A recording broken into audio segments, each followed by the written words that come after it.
The minute you give it a meaning, you got emotion, and then the third decision comes. From your emotion, you decide what to do.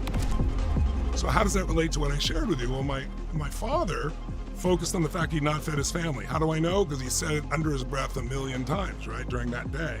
He was angry at himself, angry at the world. I focused on there was food. What a concept, right? It's so. Hey, you're hungry. But where the biggest difference was between us was not that I was better or worse. It's just the meaning he gave it. I know that He was too. too proud. He was too proud, and he kept saying it over and over again.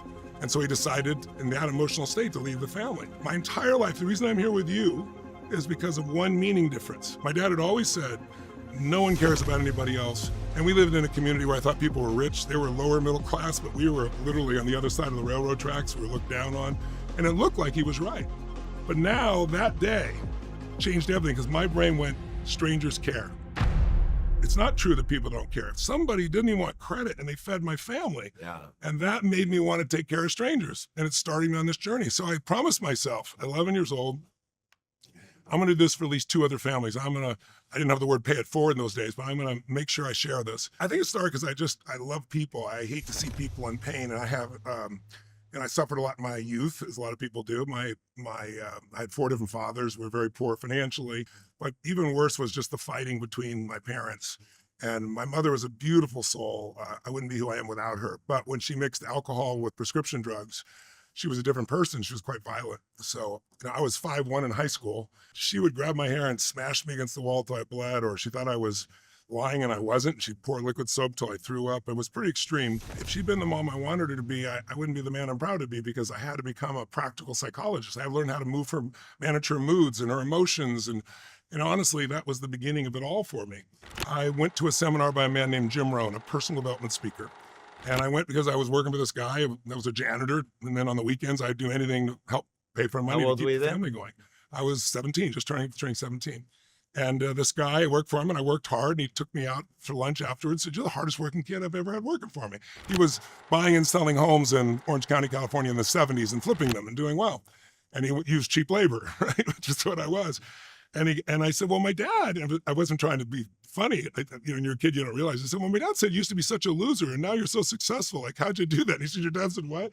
And so he goes, well, it's pretty true. He goes, I said, what changed? He said, I went to a seminar. I said, what's a seminar?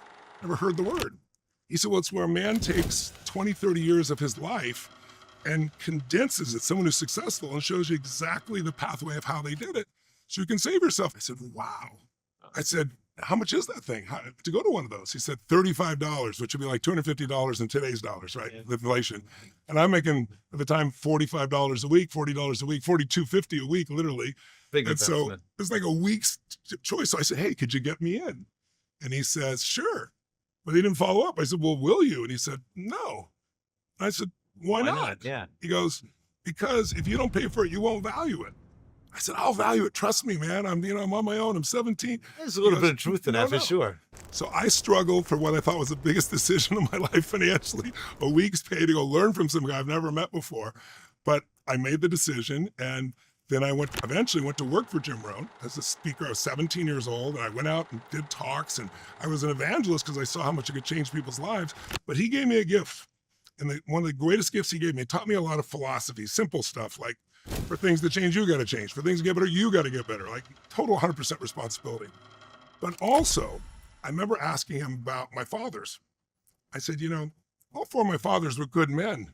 All 4? All 4 of them. But we were always broke. We're always wondering where the next meal's going to come from. There's short times when we didn't, where they're fully employed, but it didn't last. And I said, why?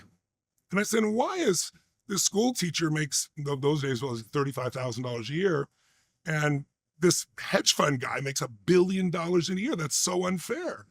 And he said something I'll never forget. It changed my whole life. And it stacked on what I'd learned earlier. He said, Tony, we're all equal as souls in this world, but we're not equal in the marketplace. Wow. I said, what does that mean? That is so true.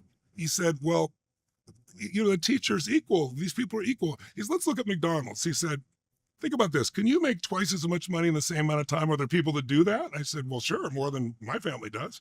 10 times? 100 times? I said, yeah. He goes, how do they do that? I said, I don't know. He said, I can tell you right now.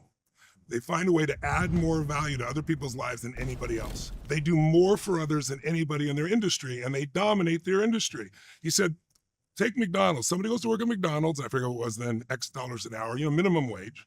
He goes, people complain about it, but it's not supposed to be your long-term job because anyone can learn to do that job in about an hour. These days, not even that. They got pictures. You don't even have to speak English, right, to do it. And they're going to be replaced by machines now.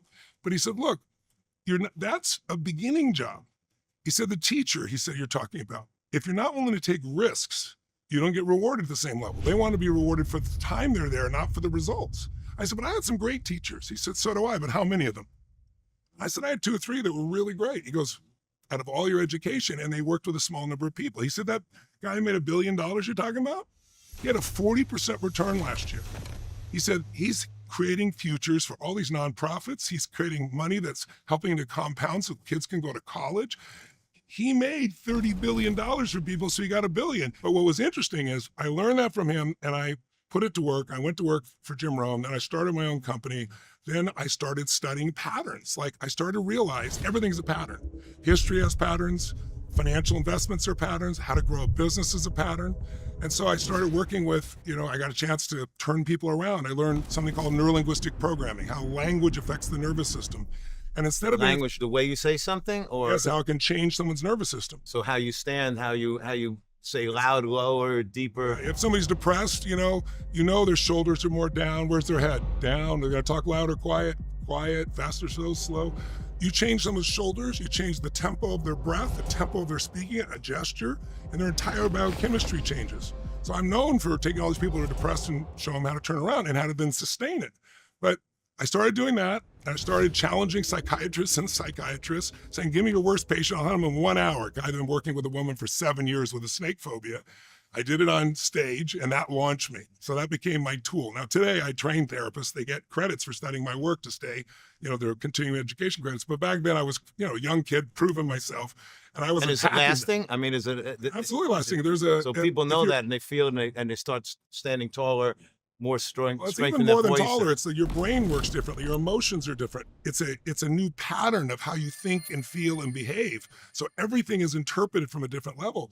So when I learned that, then I started to turn around sports teams, and I got famous for doing these 1 hour or less turnarounds. Like I took the snake phobia and wiped it out in 20 minutes and wrapped the snake around this woman.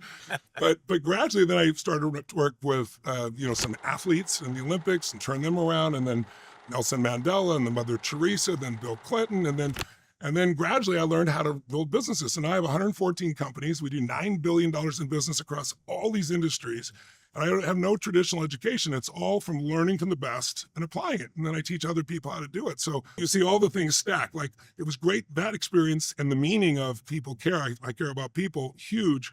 But then Jim Rohn teaching me what it takes to really grow and to make a difference in the world by adding value. The combination of those and then the skills I learned, all those things dropped in place. But I often say, I'm a good person, you're a good person. I've always been a good person, but would I be working this hard to feed 100 billion meals if I was well fed as a child? So I try to tell people your biography is not your destiny. And the goal is figure out how to use what happened to you versus being used by it.